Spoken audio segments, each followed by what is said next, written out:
Mira Business FM, your daily guide to the markets, money, and more. It's the morning drive at Mira Business FM, and it is human resources and associated matters, jobs, careers, and all that stuff. David Mackenzie is here, the founder of Mackenzie Jones. He's the CEO too. See how assertive I was there with I'm you? not sure I'm a CEO, actually. I think I'm an MD. Oh, are you? Yeah, I'm not. Oh, I thought you were a CEO. No, I tell you why. What's the difference? Well, I think a CEO is of a big group. It's a huge company. We're like 45 people. I don't think that's a CEO's job. I think I'm a managing director. I manage directors. I've got 3-4 directors. That's reasonable. That's me told, I suppose. No, No. It's a really good question. Point. You see loads of people who I'm CEO of a company. How many people in your company? 2. Yeah, that's a good point. It is. We had what was the best one we had? We had a chief innovation officer, which is a good one. That's kind of a standard one. Then there was, I'll think of it in a minute. I'll give you the best job I've ever had. When I was at Monster.com, I had a hat. It said Chief Monster on it. Oh, that's very cool. It was that's better than cool. calling you Head Honcho or Big Cheese. El Jefe, which is my normal one. Yeah, that will become the Instagram reel. David describing himself as a seasoned warhorse. Brilliant. So let's talk about starting careers. We talked a lot about interns and whether you should take, start off in a company at a lower pay, a lower grade, if you like. And that was really the start of this conversation. But for anybody thinking of starting a career, or maybe a complete career change of direction, I guess that kind of applies as well, because this is about starting and building. Yeah. Where do you start? You know, you've made the decision. You're looking at a particular direction or path, for want of a better word. Where do you start? I think that the bit you've got to look at is what interests you. Do you want to get into a small business? Do you want to get into a multinational? What do you want to do? Where do you see your career going? You've got to remember, I've had 3 jobs, as in 3 different companies I've worked for. Yeah. I've moved up in those companies. As a seasoned warhorse, 3 jobs. I know, yeah, but a warhorse that's still going. Oh, hasn't fallen down the trench and got covered in wire. So got to move on from that, yeah. So I think what's happening these days, if you look at, I've got 2 boys, and both of them were grad trainees. They wanted to start up. My little one tried hotels. He was a ski instructor. He worked in Soho House in UK. Okay. He did loads of different things, and he wanted to try them out to figure out what he really enjoyed. He figured out very quickly he didn't like hospitality. Fair enough. But what his passion was cars. Right. So he said, right, if I like cars, what do I want to do in cars? Do I want to become marketing, sales? How do I want to do it? Engineering, etc.? And he said, okay, right, I'm going to try for all the grad schemes. So he tried all the car companies and got rejected with every single one. And I said to him, how do you feel about it? He goes, well, now I know what I want. So what I'm going to do, my next tack is to call all those companies again and offer my services free of charge. Give me 2 weeks internship for nothing. It's a real enterprising mindset. He's a very entrepreneurial kid, that one. Right. Okay, because I mean that's a mentality I think anybody in this position, starting a career, could learn from. Because just the rejection, applying to so many people, that's going to be hard. I would guess the majority of people would think, no, this is not for me. I'm not getting foot in the door. Yeah, that's why you need to keep going. So if you look at we advertise for an intern from MJ. We have interns all the time, and we've got one at the moment, Manuri. So we advertised. And we got loads of response, really good response. And we called 10 people in, okay? Only 3 turned up. Okay. I phoned one and said, oh, you're due to be seeing me today? Oh, sorry, I overslept. Not good. So my point being on this is not to have a go at those people. Is if you really want, and somebody calls you about a job, an intern's job, you've got to go above and beyond to make sure you're prepared for that. The 3 people I saw were exceptional, by the way. I could have chosen any of them. So if you're starting out in your career, try different careers. Try different subjects. So you might want to do marketing. You might want to do PR. You might want to do sales. Look at a company and see what they've got to offer. What's their culture like? What's the boss going to train you as? And at the moment, grads trying to get jobs, it's really difficult. So in many ways, you've got to take a job that's offered to you. It may not be the one you want to do forever, but don't worry about that. You can do 5 or 6 different internships, and eventually one might go, we really like you, and you go, I really like them. And they go, right, we'd like to take you off the internship and put you onto a proper career path. Okay, so really, before you do anything, it's that strategy, isn't it? Yeah. It's the decision that this is the right thing to do. So you look at your interests, look at where you might be talented, where your particular skills might lend themselves. What did you do in the degree, or what did you do in school? What's interesting? Is it marketing? Is it customer service? Are you a good talker? If you're a good talker, maybe you want to go into sales. If you're more of a technical person, you might want to go into engineering. Just figure out what you're like as a human being, but also talk to your family, talk to your friends. What do you think I'll be good at?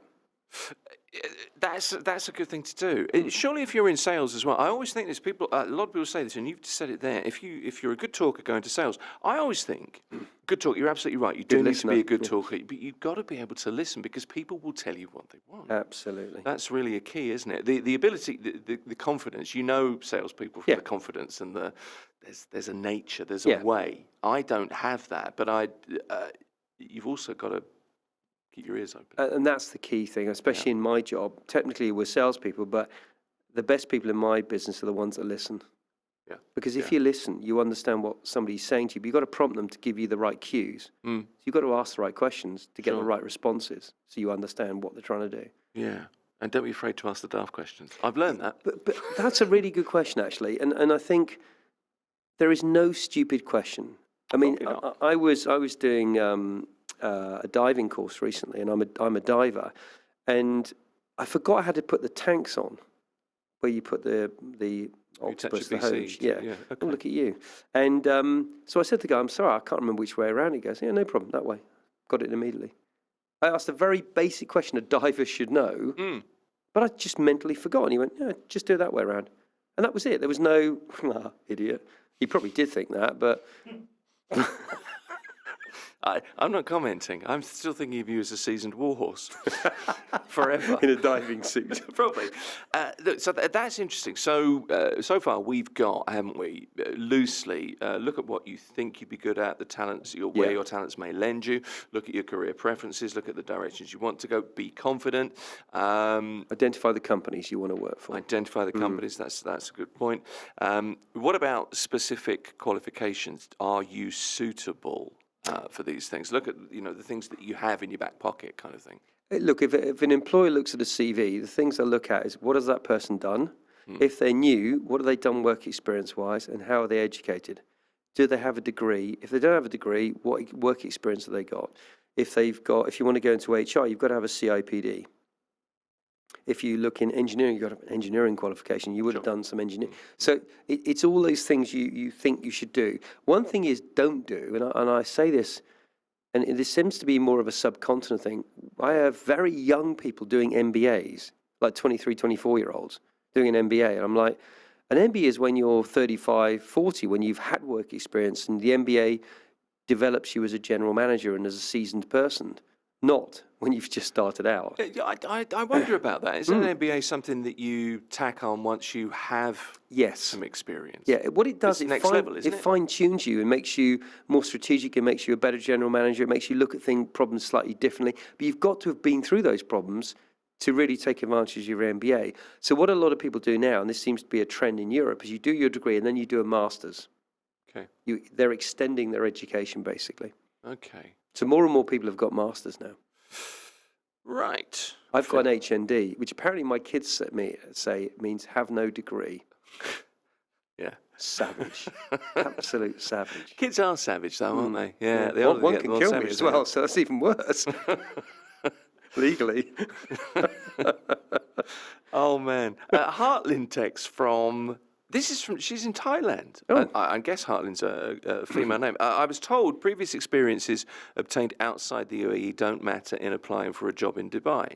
I'm not sure. Rubbish. That doesn't. No. I'm listening from Thailand. I'm from the Philippines. I'm working here at the moment. What I'd like to go to Dubai. Is that true? So no is the answer there. No matter how great your experience is, do you have to start from scratch in Dubai? I mean, it depends on the field, obviously, but I would say no. She's a Filipino in Thailand, so let me assume she's in hospitality or something. Just No assuming. So if you come here, you've got all that hospitality experience. Go and talk to the biggies like Jumeirah, Novotel, Marriott, those guys. They'll look at your experience and your skill set. Absolutely. I mean, Thailand's a very established country. So's the Philippines. You've got skill sets. Yeah, I think Dubai. One thing about Dubai is really good. We do look at experience elsewhere. Well, I would have thought it's your duty if you're filling a role. You need to look at getting the right person. I would have thought, but no, I would think there's not as much truth in that as maybe you've been told or been led to believe. No. But thank you for getting in touch. Here's another one. Before we get back to starting building careers, we've gone off at a tangent, but then that's nothing unusual with a seasoned warhorse. You keep talking about interns, and actually you do, and obviously you're proud of the person that you've got, and proud for her. Can you explain more? And here's why. This is no name on this. I was offered an internship position from an industry I haven't had much experience in, although I have a decade of experience already. Oh. What some companies do is they hire interns for a full-time job, 8 to 5. For a duration of 3 months, pay as little as possible as an allowance, and then they decide if they're going to hire the person. But the trick is just tell the person he or she's not good enough, get another intern. So it's the accusation is the cycle. You've got to remember that we put a lot of work into our intern. Our job is to give her skill sets. That sounds a bit odd, doesn't it? You know what I mean? Weird is what it sounded. But the whole point you have to, when you hire an intern, you have to look after them. You have to make sure they develop, and they have to leave you better than they first started with you. That's the point. Intellectual contract with them. You pay them, and you give them a challenge, and they go out richer for it. So, if you're there is a recruitment company that does this, by the way. I don't know the company. They constantly hire interns every 3 months, and they chuck them out and get new ones. And I think that's a very unethical way of doing it, because you're just using labour. Then you're not developing these people. You're not giving them any experience. And they'll walk away from you feeling very negative about your company. My view is every person that comes into your company as an employee should leave with an experience. It should be a positive one. Sometimes it isn't, but if you keep churning interns like that, you're going to have a very bad reputation. I know the company she's talking about. If it's a recruitment company, they have a bad reputation because of this. Okay. They churn literally 10 to 15 interns a year. It also makes your business a lot harder, surely, if you've got to keep showing people reinventing the wheel. Yeah, that doesn't seem like a very intelligent business. No, it seems like a way policy. I know the company we're talking about. They use it to have researchers, and they basically research the marketplace. So they can teach them the basics, and they just use them for expertise, and then they get rid of them, or they hire them internally. Usually they get rid of them. We've got a few of them. They're really good.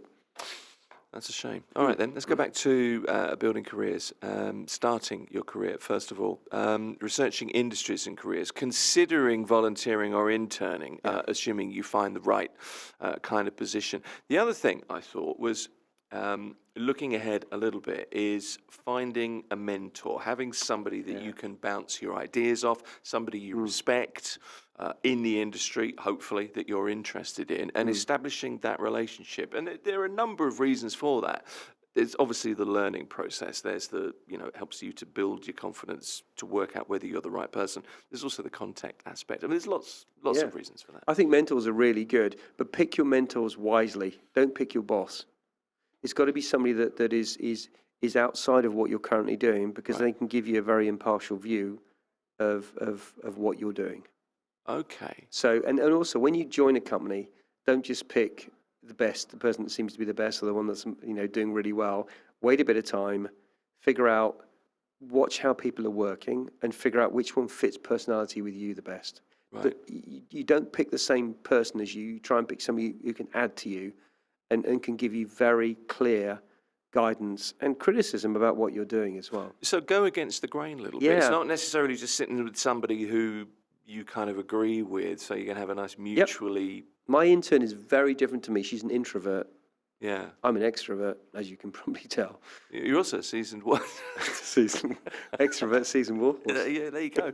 Another Instagram I feel a T-shirt coming on. I do. But the point being is that you have to have somebody that doesn't just tell you you're fantastic, says, why are you doing that? Give me your reasons, and what do you think you could do that's better? They've got to be able to delve into what you're doing and give you critical feedback. Okay. So those are all good things too if you're looking at starting a career. Let's move on to if you just very briefly, because we've literally got a couple of minutes left, but if you're building, if you're about to start building your career, and we'll keep this as a topic for another time, but we've been through all of those reasons. What's the last thing you would say? You've made the decision, you've got the mentor, the confidence is built, you've got some contacts, whatever it is. What's the final thing you would say to add to the topic, do you think? Starting your career. I think be prepared that your internship is not going to be the one you want to do longer term. Don't get totally invested in it, because you might figure out after a month or two that this isn't the right career path for you. So what you need to do is look at what you can learn there, and the next job you go to, take that skill set and apply it. At every point, you may do 3 or 4 interns, and they do here, by the way, they do 3 or 4 internships there. And I asked Manuri why she picked us. She goes, I wanted to add something to my CV that the other 4 internships didn't give me. And I asked her the other day, because she's leaving us, have we done that? She goes, yep. I feel like this has been a really nice step for me, and now I think I know the career I want to move to. And what she's got is a very good mentor and a very good reference. I will give her an amazing reference. Yeah, okay. And that's another bit, which is a bit of a calculation, by the way, because if you're MD of a recruitment company of 20 years here, gives you a reference, people will probably listen. Well, you would think so. I hope so, yeah. And I think that's a very smart thing first. First of all, she said to me, would you give me a reference, and can you be my referee? And I said, absolutely. Yeah. And references still mean something, don't they? They do. But unfortunately here, people don't check them very much. I mean, I find that amazing. We'll always reference our consultants, but more and more now. I think Manuri's got 2 offers on the go at the moment, and both people have phoned me and asked me what I thought of her. Yeah, that's good to hear. All right, then. So that's starting a career. Next time you're here, and it'll be in the next couple of weeks, I guess, we'll look at building careers. There's a lot to talk about. I've got a number of, I think it's 8 ways to build a successful career from scratch. That would be the headline, the clickbait, if you like. So we'll do that. That works, yeah. David Mackenzie is the MD and the founder of Mackenzie Jones. He's not Jones, he is Mackenzie, and he is, a seasoned warhorse. Thank you very much. Merry Christmas and a Happy New Year. Nice to see you. Take care, Really appreciate you coming in. This is Mira Business FM. Don't forget, give us a like if you would like to. We'd love it if you did. Hit subscribe wherever you join us from online. Remember, everything we do is available to listen again or watch again wherever you get podcasts from. This is Mira Business FM.